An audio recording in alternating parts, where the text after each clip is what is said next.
ito ay rated SPG. Striktong patnubay at gabay ng magulang ang kailangan. Hindi nga mapapatawad ni Tanggol ang kanyang sarili dahil hindi niya na naman naprotektahan si Bubbles. At ang masakit pa dito ay si David pa ang pumatay kay Bubbles. Kaya para kay Tanggol ay wala nang silbi ang pagbabagong buhay.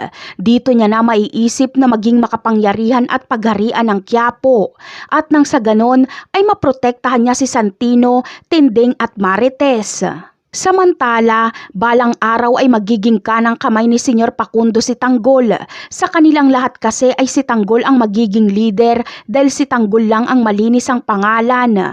Ang mga kaibigan ni Tanggol at sila Supremo ay pare-parehong pugante, kaya si Tanggol lang ang makakagalaw ng malaya.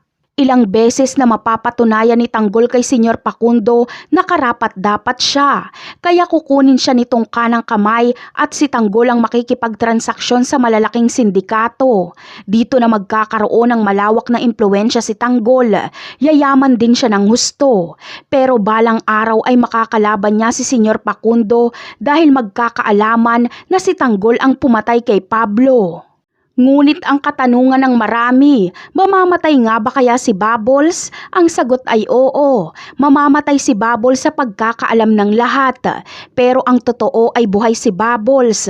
Kapag malaman ni Olga ang nangyari kay Bubbles, ay agad siyang gagawa ng paraan para maipagamot si Bubbles, pero itatago niya ito at ipapalabas ni Olga at ng pamilya ni Bubbles na patay na si Bubbles para na rin sa kaligtasan nito.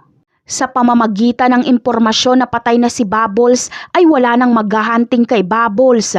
Magbabalik si Bubbles sa eksena sa tamang panahon na mas malakas at magaling at mayaman. Ngunit ang hindi pa natin alam ay kung kagaya pa rin siya ng dati nakakampi ni Tanggol. Dahil posibleng kalabanin na siya dahil ipaghihiganti niya ang pagpatay ni Tanggol kay Greg. Napakarami pa nating dapat abangan sa mga susunod na episode. Paalam!